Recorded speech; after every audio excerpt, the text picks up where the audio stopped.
Alright, so my name's Daniel Rucci, and I did Fenway Park baseball's past and the present. When you arrive at a ballpark and finally get to your seats, you hear in the distance popcorn, peanuts, ice cold soda. You smell that sweet summer scent as you look onto the field and see players taking hacks and warming up their arms. When you walk into Fenway, everything goes silent, as you get a ghostly sensation of what has happened throughout the years in the park. Baseball was being played during the First World War, the Great Depression, and the Second World War. Babe Ruth, Ted Williams, Jackie Robinson, Willie Mays, and Mickey Mantle are just a few of the all-time greats to round the bases in downtown Boston. As you take your seat, you can imagine hearing faint cheers as Ted Williams rounds the bases after a home run. Everywhere you look, there is something you grew up hearing about. The Green Monster, the Red Seat, the Pesky's Pole, it's all there, just as you hoped. Fenway Park officially opened on April 9, 1912. The first game was an exhibition game between the Red Sox and Harvard University. The game finished in 7 innings with a Red Sox victory. That season, the Red Sox went on to win a total of 105 games and ultimately made it to the championship. They played against the New York Giants, played an 8-game series, which led to a Red Sox victory. These are the dimensions of Fenway, and the first ones are the ones that were in the ballpark in 1912, and then the second ones are the ones that are there today. So one of the ones that stands out among all of them is right field, the regular right field, which changed to 302 feet in 1942. This changed because Ted Williams came into the league in 1939, and they saw the power that he had, and they wanted more home run production out of him, so they decided to shorten the length or the distance down the right field line.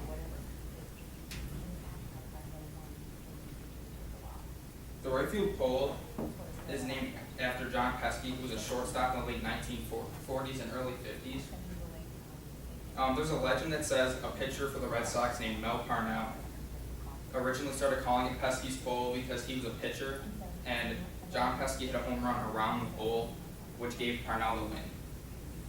What really happened was Parnell really did start calling it Pesky's Pole, but he was the broadcaster for the Red Sox, and Pesky was a manager. I don't really know why that had anything to do with it and why it wasn't when they were playing, but Parnell is on record saying that this is why, or this is when it actually started being called Pesky's Pole, and he does have the trademark of actually starting it. The red seat is a red seat that's out in right field, and it was a 502-foot home run that landed off the bat of Ted Williams on June 9, 1946. Winds that game reached a record of 24 miles an hour, and later on the field was changed in the dimensions and how seating was and how high seats were up in the bleachers, so the wind could not reach that speed anymore.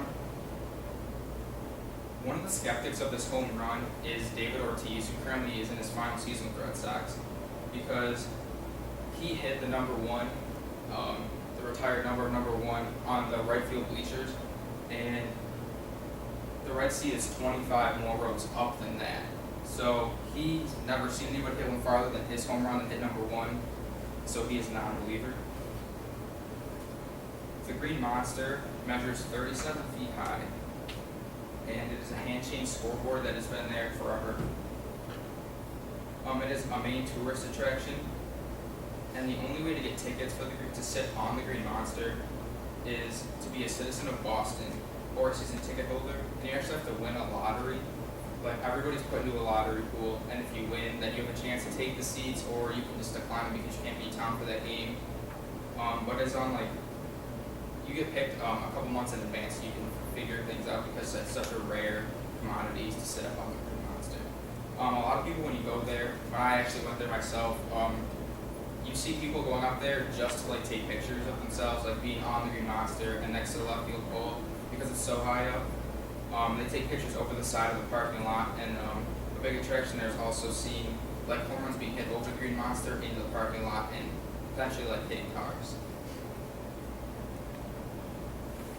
In the late 1990s, the city of Boston actually had an idea to tear down Fenway. This had to do with politics because they thought that it wasn't bringing enough revenue because it was smaller. And the new stadium was going to cost approximately $545 million. And it was going to create 2,000 construction jobs that were just temporary and around 2,000 permanent jobs. It would be near where Gillette Stadium is now. So where Fenway Park is here on the map, you can see it. It would be like move all the way over here, over by Fort Point Channel. And then, so the fans showed such like disgust in changing the park from Fenway and moving it from downtown Boston. It was overall like voted down by the government because obviously the mayor's trying to stay in office, so he's gonna go whatever the majority of the citizens say.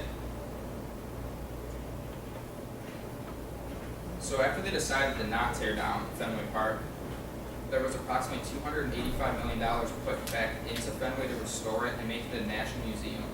The $285 million was going to be put in or implemented in a 10-year cycle from 2001 to 2011.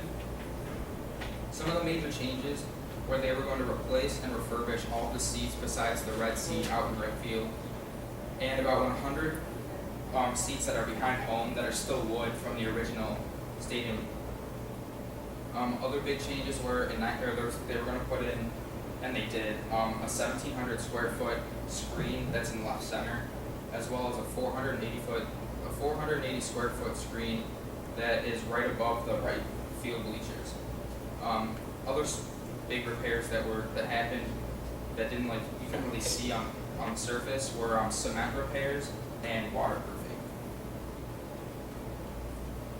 So as Fenway Park looks to stick around for a while, everything over the last 103 years of its existence have made Fenway what it is today. Yawkey Way, with all the shops and the concession stands right outside the park, have stuck around with the ballpark itself over the years. In 2004, the Red Sox were on the brink of playoff elimination when they turned a 0-3 game series to the Yankees around and won the series 4-3. Going to the World Series, the Red Sox had a 3-0 lead over the St. Louis Cardinals. During Game 4, which was held in St. Louis, hordes of people in Boston hoarded around Fenway Park.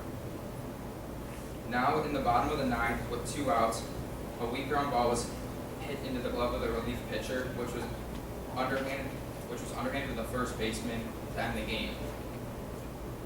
The crowd outside of Fenway Park screamed with joy. From that moment on, Fenway took a new meaning, and a meaning that had eluded the Red Sox since 1918. Fenway Park is not and never was just a ballpark to Boston. It was the creation of an era that still stands today and will continue to be in Boston's history forever. Are there any questions? Yes. First of all, that was actually really a lot of great information in there.